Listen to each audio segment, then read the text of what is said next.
Welcome to Athens Happens. I'm Ben Peters, a news editor at The New Political. Athens Happens is a weekly news podcast brought to you by TNP reporters dedicated to explaining the nuances of Athens and state politics. You can find new episodes every Friday at thenewpolitical.com, iTunes, Spotify, YouTube, SoundCloud, or wherever else podcasts can be downloaded. This week, we're going to look at the director of Sorority and Fraternity Life's visit to Student Senate last week to discuss the recently suspended organizations at Ohio University and the Greek Life Town Hall and Interfraternity Council meeting where members of the Greek life community voiced their concerns with the recent investigations. We're also going to discuss the recent stream of petitioners around Ohio University's campus asking students to sign a petition to, quote, save Ohio energy jobs, end quote, and last week's Athens mayoral and city council debates, where candidates debated issues ranging from income inequality to excessive police force to unlit pathways on the city's west side. First, we're going to discuss Ariel Tarosky, the director of Sorority and Fraternity Life's visit to Student Senate last week to discuss the recently suspended fraternities and sororities at Ohio University, and the Greek Life Town Hall and Interfraternity Council meeting where members of the Greek life community voiced their concerns about the recent investigations into their organizations. I'm joined by staff writer Eric Bull, who's been covering the Greek life and student organization suspension saga for the past few weeks. How are you, Eric? I'm pretty hyped about Halloween coming up. It's going to be my first OU Halloween, so I think it's going to be really interesting. Cool. It's a good time. So can you take us back a few weeks and just give us a very brief recap of what started all of this? Yeah. So first we had two fraternities get announced that they were suspended, and then we had the kind of rush of allegations that the university felt justified in suspending the Interfraternity Council. And since then we have seen two business fraternities get suspended, the rugby team, the 110, and 3 sororities. Mm-hmm. So, and all of this has kind of left both members of the media and members of these organizations in the dark about what's going on, what the status of the suspensions are for these organizations, when they may be reinstated. So what did the director of Sorority and Fraternity Life say to Student Senate when she was there last week? So there was a discussion around the Greek community and their values hosted at Student Senate. There were some concerns brought up, but I'm going to go over that when we start talking about the Greek Life Town Hall, as she went more in detail with those events during the town hall. Okay. And so we should also note that Eric did not cover the Student Senate event. That was managing editor Cole Behrens, who could not be here this afternoon. Mm-hmm. So then the next day, they held a town hall where members of Greek-like organizations came and addressed their grievances with the way this process has been held to the director. Yeah. What happened? So first off, all members of Greek Life were encouraged to attend, and they had a really good turnout. I saw people, like, all the seats were filled up. I saw people sitting on the floor to listen. Mm-hmm. A couple advisors for the fraternities and sororities showed up to ask questions, as well as all the executives, or most of the executives from these fraternities and sororities. The two, big officials from the university who were there were Ariel Tarosky and Jenny Hall-Jones. Jenny Hall-Jones, Dean of Students. Yeah, as well as a couple other employees of the Office of Fraternity and Sorority Life. Mm-hmm. So one of the biggest concerns that students expressed who were members of Greek Life was they were concerned about both the PR aspect of the suspensions and the social media allegations, because they were worried about how this looked for Greek life at Ohio University. You know, it kind of gave off the message that all members of Greek life pays at Ohio University, which is not an image that Greek life wants to have, to say the least. They were also worried about social media, as it was Ariel Tarosky who actually asked the students to be more careful about what they post on social media, and she referred to some posts that were made that were extremely critical towards her and Jenny Hall-Jones, that she felt took it beyond just criticism and made it like personal insults. So it was the administration who were concerned with fraternity and sorority members' use of social media. Yeah, there were also a couple fraternity and sorority members who expressed kind of their displeasure with how other members were using social media, because they were like, when our suspension got announced, you guys were like making jokes about it on Twitter, even though you yourself are suspended. That doesn't really help with like the Greek community. It kind of divides us. There were also another big announcement that was made that kind of spiraled into the PR and social media discussion, was when Jenny Hall-Jones announced that the allegations would be made public as the allegations of what? Hazing. Okay. The allegations against these brought against these Greek organizations are going to be made public this week. Okay. So she said like the university initially had no plan to release the allegations. They hadn't released the allegations in the past, but there was a change in Ohio law, and they asked the Attorney General for clarification, and the Attorney General said, you need to release these allegations. Do you know when that change was made? I cannot say. Okay. She just said there was a change in Ohio law. I think it was in reference to like a court case, like a verdict from some higher court saying, yeah, this isn't how this law is supposed to work. Okay, interesting. So what other concerns did members of the Greek life community raise to the school administration? Yeah. So one big thing was collecting dues, because officially collecting dues is like they're operating in the capacity of an organization, which they are not allowed to do. But they need to collect these dues to, to put funds into their bank account to pay their bills for their fraternity or sorority houses. Right. So that got brought up. I don't particularly remember the answer she gave for that. There was also another issue of communication. A lot of students were kind of bitter that they had to find out that their fraternity or sorority were suspended over Twitter.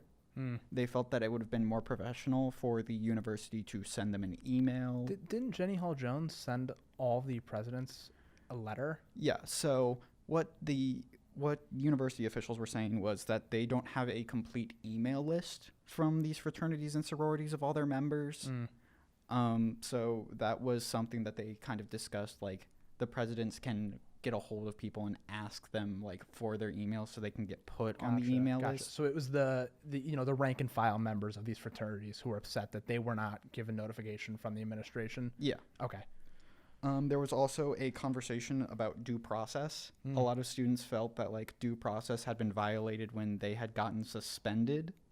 But university officials have been saying since the start of this that their due process hasn't been violated. They signed on to be governed by this organization, which is part of the university, and that the university didn't violate their due process rights by suspending these activities.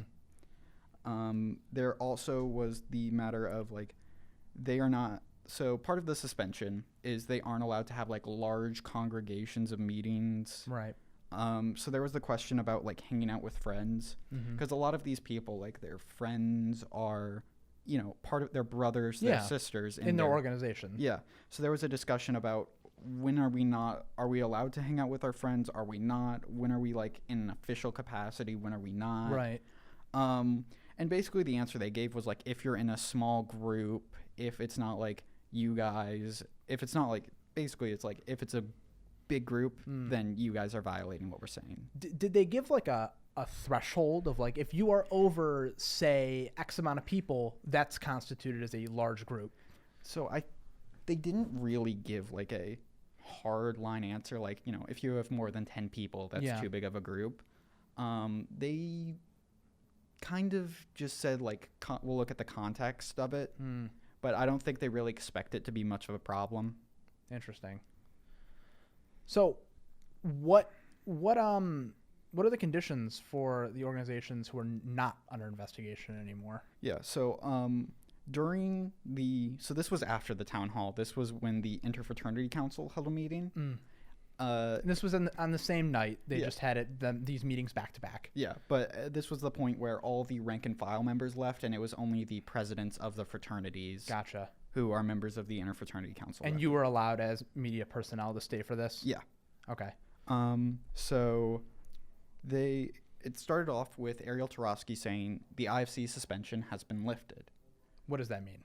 So it means the Interfraternity Council itself is no longer suspended. All the organizations who have received cease and desist are still suspended, but anyone who didn't receive a cease and desist is just considered inactive, and they can begin to work towards reinstatement and be considered an active organization again. Is that only fraternities? This does not include sororities and other student organizations who are also under investigation? This was only at the Interfraternity Council meeting. Well, right. But are they only... So every other organization has received a cease and desist. This was for, I believe, the 6 fraternities who were suspended as members of the IFC but haven't received a cease and desist. Okay, so the suspensions have only been lifted for those 6 fraternities. Yes. Okay, gotcha. So what these groups, I'm going to refer to them as inactive fraternities from now on. Okay. These inactive fraternities are now allowed to operate in a official capacity again, but not like they aren't fully restored to what they could do before. What does that mean? So they can only hold chapter meetings for the purpose of changing rules, implementing new guidelines to kind of work towards reinstatement. Got it. So they aren't allowed to hold social events, hold philanthropic events. They still have to abide by those rules, but they can begin to hold chapter meetings again. Gotcha.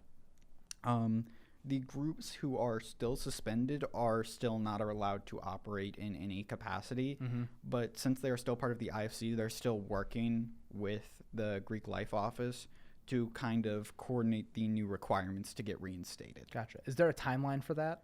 So Ariel Tarosky and Jenny Hall-Jones are both hoping to see the groups reinstated soon. It's either like this week or the next couple weeks that these inactive fraternities will get reinstated and can begin to operate as normal once again. Gotcha. So there are some new rules that come along with this. Okay. So for the rest of this semester, education for new members of the fraternity is going to be kind of a rushed process. It's going to be a 4-week process when typically it's a 6 or 8 week process. Interesting. Because time constraints. Yeah. Ariel Tarosky mentioned that she hopes to kind of reduce the education time for incoming members in the future.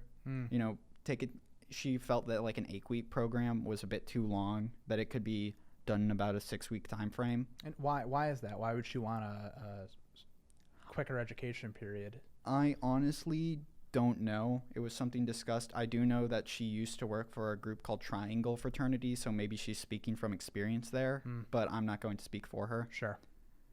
There also are some new rules discussed potentially pertaining to alcohol. These rules haven't been like set in stone yet. They're still heavily in discussion. Gotcha. One thing discussed was they need to register all events with alcohol with the Office of Fraternity and Sorority Life about a week before it happens. And currently, like, the thing that I saw was they can have 3 events with alcohol this semester, so for the rest of the semester. So if they get reinstated on, let's say, Friday, for November and December, they can only have 3 events that have alcohol at them. Now, is this for both fraternities and sororities? This is only for fraternities. Gotcha. This is at the Interfraternity Council meeting, so Gotcha. everything discussed only pertains to fraternities. Gotcha. And then kind of following up on the alcohol thing, there was a discussion that following, like, for spring semester and for all, like, following semesters, unless the rule changes, they can have only 8 events with alcohol per semester. Did they say why that was? Just to... They didn't really discuss it. I think it was discussed at, like, the last IFC meeting when they were first developing these rules, but I did not attend that meeting. Gotcha. And they are just hoping that the orgs get reinstated soon. Yeah. And that they can begin to operate once again and kind of get back into the swing of things with Greek life. Is there anything else you'd like to add to this, Eric? Just kind of what I said last time, and that this is still a developing story. The allegations are going to come out this week, but they are only allegations. The investigations have yet to be concluded. Yeah. And we aren't going to be privy to most of the data collected in those investigations until they're actually done. Well, presumably by the time this episode airs on Friday, the allegations will have been released. Yeah. Well, Eric, thank you so much. I really appreciate you coming on. Next, we'll be talking with digital editor Tim Zelina, who attended 2 debates last week, one for the Athens mayoral candidates and one for Athens city council candidates. We'll be right back. Hello, everyone. I'm Maggie Prosser, editor-in-chief here at The New Political. Each and every day, I work alongside reporters, editors, producers, and managers who put their heart and soul into the journalism we produce. Here at TNP, we have the honor to tell the stories of the residents of this small town we call home. We're looking for local businesses and other ventures to help us continue funding for our independent journalism, including the podcast you're listening to right now. TNP would love to advertise for you through our website, our biannual magazine, or right here on Athens Happens. If interested, please send an inquiry email to execedit@thenewpolitical.com for more details. We hope working together can support both your initiative and fuel TNP's strong, reliable, and essential journalism here in Athens. Last week, 2 debates were held for Athens mayoral and city council candidates, where they discussed issues such as income inequality and excessive police force. I'm joined by digital editor Tim Zelina, who attended the event. How are you, Tim? Not too bad. How are you doing, Ben? I am excellent. So, this was a double feature, essentially, of a mayoral debate followed by a city council debate. Where was it held at? So this debate was held in Bentley Hall in one of the big auditorium rooms. They had the candidates sat at a rectangular table up front facing the audience, and audience was seated in the seats, and they had a moderator to the side of the candidates asking the questions. So the format was it was a debate, but it was also sort of a public forum too. They took questions from the audience, and they had they would have the questions, or they'd have the candidates answer the questions, one by one in a row. Yeah. And then they were given an opportunity to respond to what the other candidates said. Who moderated this debate? I don't know the name of the moderator herself, but I do know that the debate was hosted by Student Senate, and TNP's Maddie Kramer, an opinion writer and the vice president of College Democrats, was one of the she was one of the moderators, but she was not directly asking the questions. Okay. So the first debate was the mayoral debate. Who were the candidates there?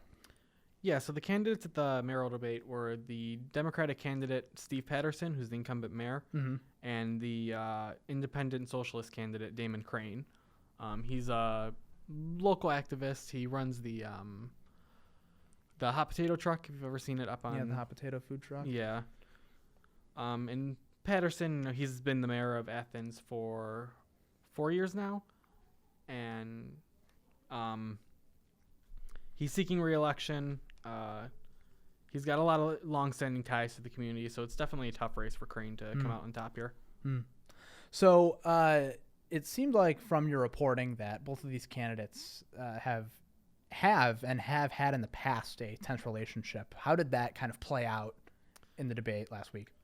Yeah, so Crane is very open about his disdain for Patterson and attacks him in a lot of his statements and his news releases, and basically anything he does, he's usually attacking Crane. And so the two do not have, obviously, a positive relationship. And so at the debate, when we started with the opening statements, Patterson gave a pitch for himself, and when Crane gave his opening statement, he used it as an opportunity to attack Patterson. Yeah. And the moderators offered Patterson, do you want to respond to this since he called you out directly in this? And he said no. And that was actually something that continued as the debate went on. Crane would make some claim against Patterson, and Patterson just would not acknowledge it or respond to it or even really look at Damon Crane. And towards the end, they did, I don't know if you remember back in the 2016 debate, they did that question, what do you admire about the other candidate? So the 2016 presidential debate. Yeah, between Trump and Clinton. Yeah. And they used this question for the debate, which I thought was kind of a nice touch. Yeah. But even then, the candidates didn't really take the bait. Steve Patterson went very, I guess you could say, detached from actually commenting on Crane as a person, and instead said that he admires that he runs a small business, the food truck. And then Crane said he's a snappy dresser, and then pivoted towards attacking Patterson again. So it's kind of a failed attempt at, bringing some positivity and civility to the debate, I guess. Yeah, it seems like the moderators were almost ready for a very contentious... Oh, they were, and I think they were trying to get it to cool down, and it wasn't a heated debate. There was no, emotion or,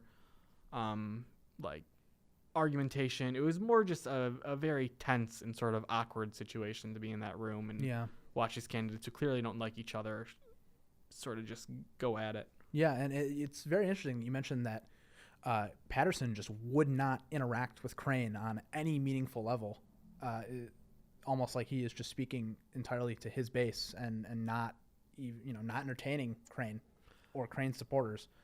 Yeah, there's definitely some merit to it in the effect that Patterson sort of wants to portray himself as the adult in the room in a way, the sort of established figure in the community who's a bridge builder.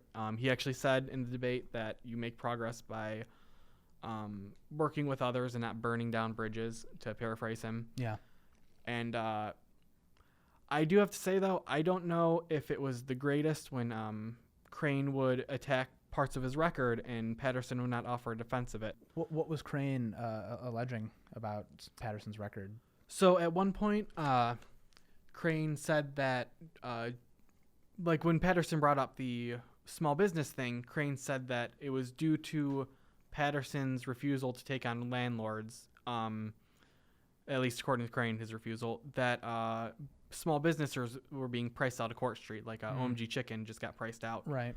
And that's something I thought that Patterson could have used some response to, and that he foregoed the opportunity to. But again, I mean, I know from conversations with voters about this that there are those who don't like Patterson and probably would not be very convinced by these arguments, and there's those who think Crane is a bit nasty and would be very or who would sympathize with Patterson not really responding to any of this. So I don't know if it'll affect his chances at all, but I do think it was definitely an interesting dynamic of the debate. Yeah, I think today at TMP we published profiles of all of the city council candidates running for office, and we'll talk about them in a bit.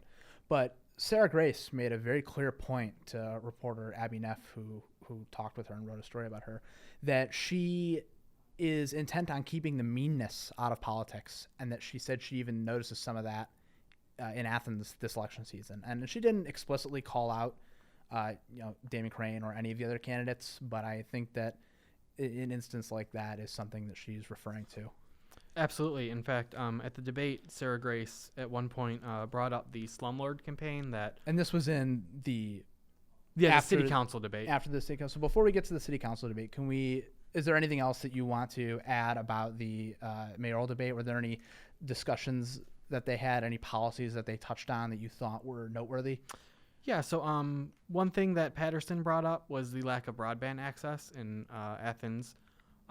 He was talking about how you can go around the city with this app that allows you to test broadband connections. Mm-hmm. And there's neighborhoods where one or two houses will test, like at the federal, there's a federal standard sort of for this, that communities need to ideally have a certain like broadband connectivity, like download and upload speed, or else the FCC, which is the agency that sort of oversees telecommunications, they'll come out and install that stuff themselves. And so he was saying that if you go out testing, you'll see there's these like a couple houses maybe on a street that get really good connection, but then the rest of the houses get terrible connection. And so companies like Spectrum will take the one good house and send this to the government and say, see, we've done what we need to do. We've given enough broadband to this neighborhood. So Patterson wants to collect the data from around the city and send a more accurate report to the federal government so that the government can hopefully encourage companies to invest more money in broadband infrastructure out here. Okay. So then after this event with Mayor Patterson and Damon Crane, they then in the same space hosted a city council debate with the 6 candidates who are running for an at-large seat in council. So what happened during that debate?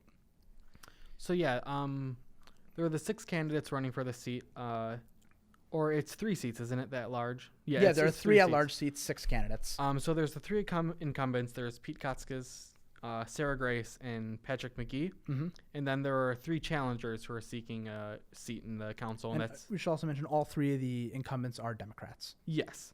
And then the 3 challengers there's the 2 independent socialists, Ellie Hamrick and Chris Monday. Mm-hmm. And then there's the Democrat, Beth Clodfelter. Yeah.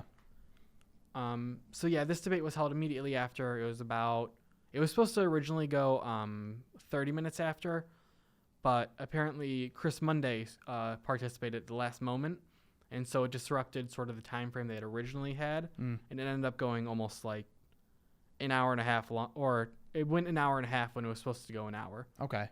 And I saw you, I believe you tweeted it, that the people in attendance just left after the mayoral event. Is that? Yeah, there was still a decent turnout, but there were maybe 25 people in the room for the city council debate, and there were probably, I want to say, 50 or 60 in the room for the mayoral debate. So there was definitely a significant drop off. I think it's pretty,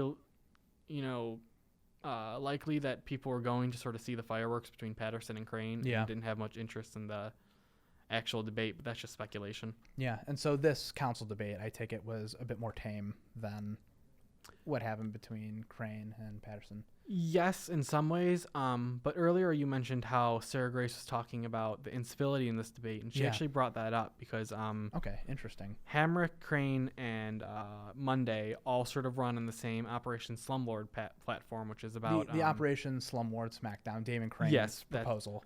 Yeah, basically to go after landlords they think are out of control in Athens, and she took issue with how they constantly call her a slumlord and a landlord, because she says that she only owns 2 houses and it's more supplementary income for her, and she doesn't like the way she's being made out to be this sort of nasty I guess sort of like real estate mogul who's controlling half the town and ripping people off.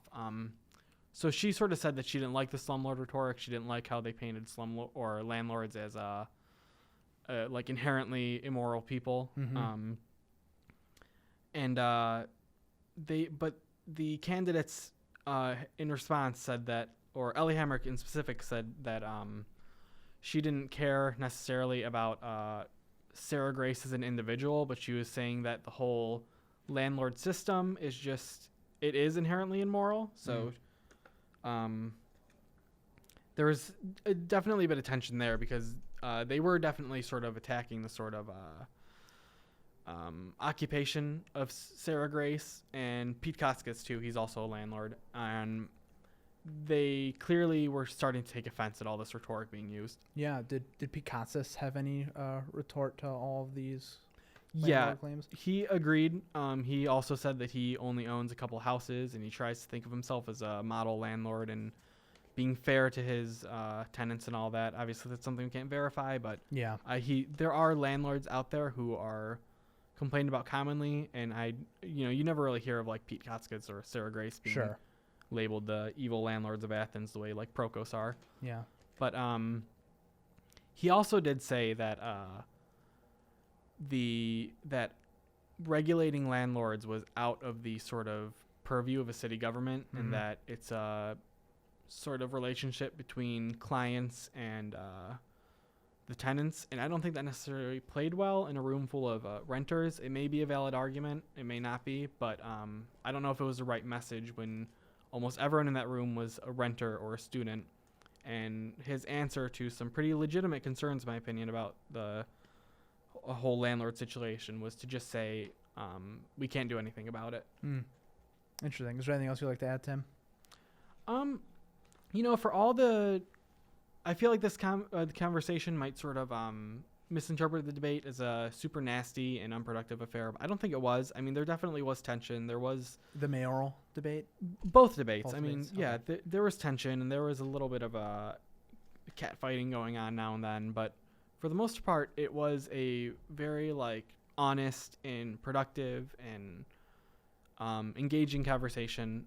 Everyone at the table gave very full and honest answers about their views on things, and there was a lot of conversation about how to alleviate poverty in Athens, and how to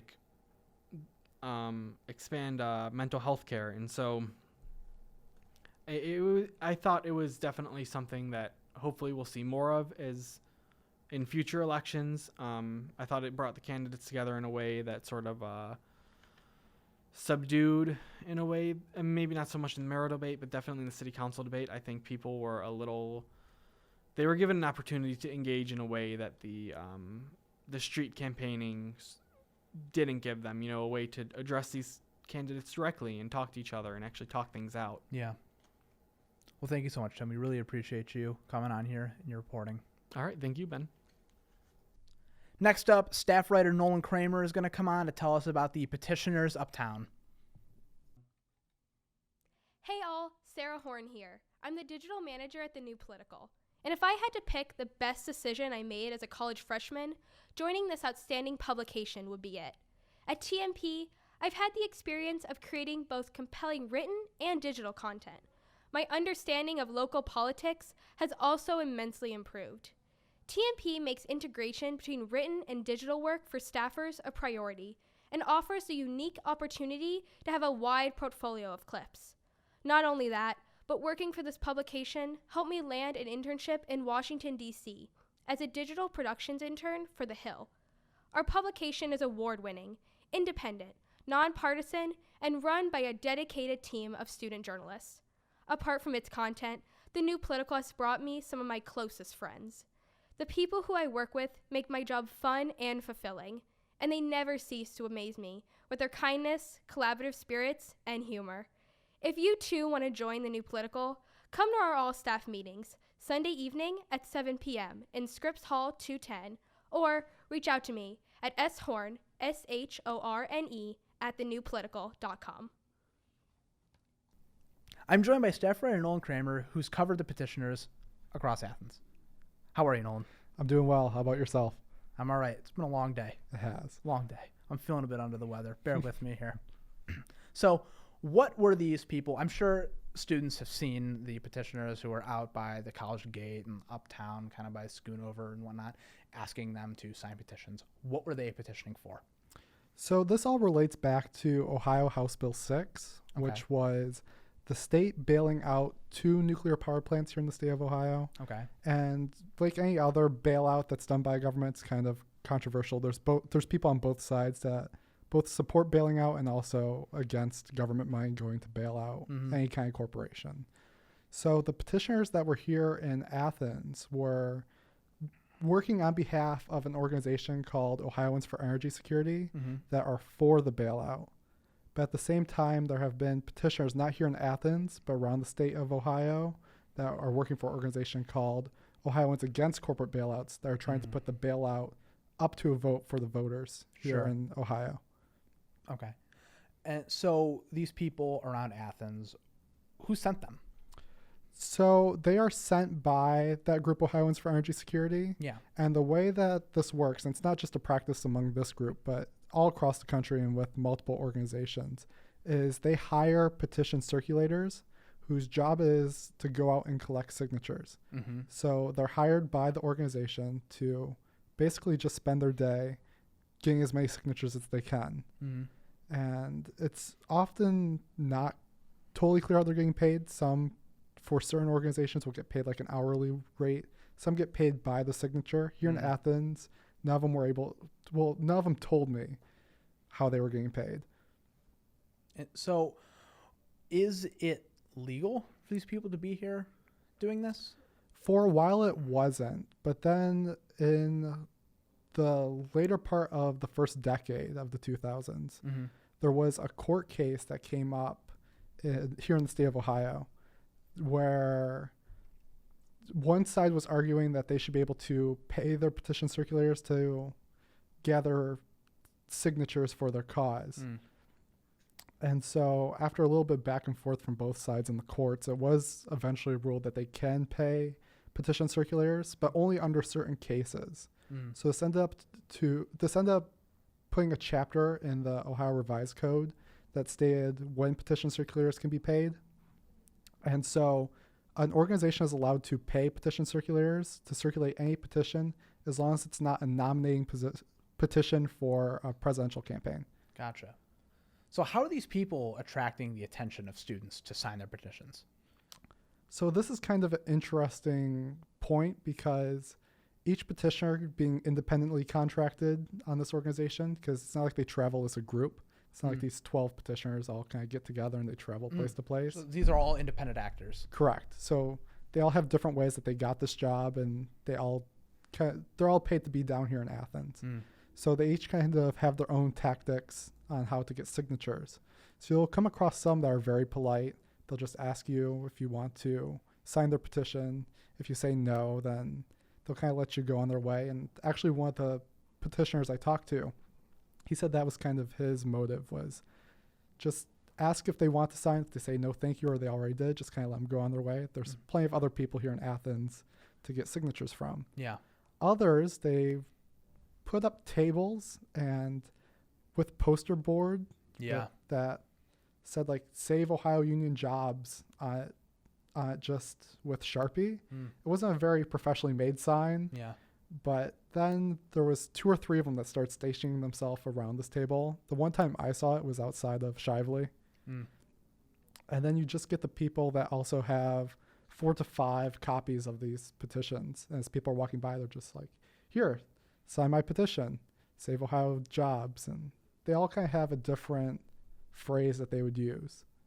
How would students react whenever they would be, accosted by one of these petitioners? So for my story, I spoke to 4 students, and they all said that they were unhappy with their means of gathering signatures. They said, one of them said they felt harassed because even when they would say, no, thank you, I don't want to sign the petition, petitioners would be very persistent on getting the signature. And once you also pointed out how strange it was that they didn't care if you already signed the petition. So if you would say, oh, I already signed this petition, they would say, here, sign the petition again. And really that goes back to what kind of petition this was. So in the state of Ohio, you can either petition to put a referendum on the ballot, which is what Ohioans Against Corporate Bailouts is doing. Right. They want to allow the people to vote for this bailout rather than the state. Correct. Or you can just directly petition your lawmakers, which is what Ohioans for Energy Security is doing. Okay. So rather than this being, usually when you hear about petition drives, you'll hear about organizations needing to collect a certain number of individual unique signatures to eventually get put up for a vote. But with this, it was just petitioning lawmakers. So it really didn't matter how many times you signed it, because it wasn't going towards an official count towards anything. These signatures were not being verified by the state like they would if you were trying to get a referendum up. It was just saying, hey, lawmakers, I am in support of the bailout of the nuclear power plants. Here's my signature and my information. So where did these petitioners come from? So the majority of petitioners I talked to travel state to state. So rather than being local Athenians that are using this as a side job, these people go around being a petition circulator as their job. The one petition circulator I talked to said that he's been doing this since 2006. Oh, wow. So for 13 years now, just traveling state to state. And he said he'll petition anything that they want him to. Yeah, so these people have no real personal stake in the issues that they're asking for signatures for. That's correct. They're just hired from this group to get petitions for whatever petition that they want circulated. And so, to my understanding, it's illegal in Ohio to petition if you're not a resident, correct? That is correct. And while the Ohio Revised Code doesn't necessarily break into 2 parts based on if it's a petition to get a referendum on the ballot or if it's a petition to lawmakers, it just covers petitions in a broad sense. Yeah. When I asked the petitioners about the Ohio Revised Code saying that you had to be a resident of the state of Ohio, the one petitioner told me that he signed a declaration that allowed him to be here. And he didn't really specify what here was, if it was the university, if it was the state. And so then when I asked to see this declaration, he flipped over one of these petitions that people were signing. And on the back, it was just this like typed up paragraph and then his signature and the date. And so then he just flipped over, briefly showed it to me and flipped it back so over. You didn't get a chance to read it? No. So then I asked him to read it. Yeah. And he told me I wasn't allowed to read it because it had this personal information in it. So then I asked him if he had a blank copy because, he has a bunch of these petitions. Yeah. And he told me he did not, and he had no further comment. And so these people wouldn't give you their names. Correct. One did, but the majority did not. They just preferred not to talk to the media at all. Mm. Sometimes it took a little bit of persistence to get some answers. So these people, are they still here? So they are not. So the one petitioner I talked to said they were going to be here through the end of last week. Okay. And that's because the signatures for Ohioans against corporate bailouts that were trying to put the referendum up were due this past Monday. Mm. And so really they only needed to get these signatures on their petition to petition lawmakers to keep the bailout through then, because they were kind of competing with these other petitioners for who could get signatures. And so now they haven't been seen around Athens. But a side note is that Ohioans against corporate bailouts missed the deadline and are trying to get extension on more time to get more signatures. So we could possibly see petition circulators back here in Athens if they do get that time extension. From the courts, I Correct. presume, would grant them that time? That's correct. Okay. So, they are gone right now, but there's a possibility that they'll be back. We should say most of them are gone. There may still be some lingerers here and there. Correct. Is there anything that students should be wary of regarding these petitioners? How should a student interact with them if they are approached by one? The best way to interact is, it all depends on your views on the situation. If you are a student who supports the bailout, then feel free to sign the petition. But make sure you know what you're signing. Make sure to ask either the petition circulator what you're signing for or to actually read the petition. Yeah. And make sure you also know where your information is going. That was a concern brought by one of the students, is this not being a petition to get a referendum on the ballot, where's their information going? And it wasn't specified who this information would be shared with besides lawmakers. Yeah. So it's always important to know where your information is going to be shared and with what organizations. Yeah. But really the most important thing is just know what you're signing. And Ohioans for Energy Security actually got in a little bit of trouble because one of their tactics that they used in places like Columbus, and not necessarily down here in Athens. Was this the group that was also in Athens? Correct. Okay. They were using what they call petition blockers. So that's where they would have somebody with this petition that was being circulated down here in Athens that was petitioning lawmakers follow or stand near one of the petitioners for Ohioans against corporate bailouts and then try to get people to sign their petition instead of the one that was going to put the referendum on the ballot. So it's essentially two competing petitioners standing next to each other fighting for an individual signature. Correct. And there was actually a case of this in Columbus. There's a video that you can go and pull up of like a small altercation breaking out between them where one of them like smacked the phone out of the other one's hand and spilled all their petitions all over the ground. And there was charges pressed in that case. And then there was also allegations that Ohioans for Energy Security was trying to bribe the petitioners that were petitioning for Ohioans against corporate bailouts. And this court documents have now been filed in this case, and this is all coming from the Columbus Dispatch. Yeah. That circulators were offered $2,500 in bribes and plane tickets to quit working. Wow. Yes. Oh, this is heated. Yeah. So it was a very heated argument between the two sides of the group. Yeah. And Ohioans Against Corporate Bailouts, in their press release that they released stating why they missed this deadline to submit their signatures, cited these other petitioners from Ohioans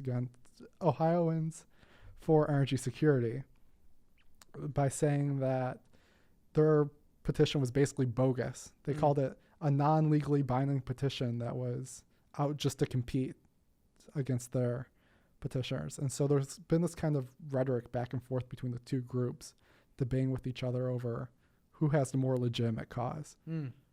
Interesting. Is there anything else you'd like to add to this, Nolan? One thing I would like to add is it's important to note that most of these petition circulators, they aren't grassroots petitioners like you may suspect. Yeah.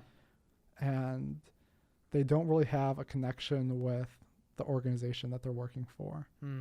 So, Other than the fact that they're presumably receiving a paycheck from them. correct. Okay. So, Ohioans Against Corporate Bailouts is a grassroots campaign that was started by an organization that is really against government involvement in businesses. Okay. And so their petition circulators they also hire petition circulators, but quite a few of their petition circulators were actual grassroots people that were trying to get signatures for this cause. So there was this allegation that Ohioans Against Corporate Bailouts made that Ohioans for Energy Security, their petition circulators were trying to disguise themselves as grassroots petitioners. So whether or not that was really the case is kind of this rhetoric between the two, but there was also the claim that the petition circulators here in Athens were trying to fool the people that they were getting to sign their petitions into thinking that they were signing the petition to put the referendum on the ballot. So what I have to say to that is, if a student were to see a petition circulator, both of the petitions are pretty clearly labeled which organization they're for. So really just kind of read up on the organizations. And I mean, it's not a bad thing to choose a side in this debate as a student. It's good for students to get involved and to have their opinions, but make sure you know which organization you're supporting and make sure you're signing the right petition. Don't be fooled into signing the petition for the opposite cause. Yeah, the cause that you might not believe in. Correct. Okay. Thank you so much, Nolan. We really appreciate you coming on. And that wraps it up here on Athens Happens. Make sure to tune in every Friday for new episodes that shed light on the politics that impact all of our lives. Remember, you can find the show on the New Political's website, iTunes, Spotify, SoundCloud, and on YouTube in a video podcast format. Also, be sure to check out our website at thenewpolitical.com, where we regularly report stories on what really happens here in Athens, and follow @thenewpolitical on social media. Thank you all so much. Have a great week.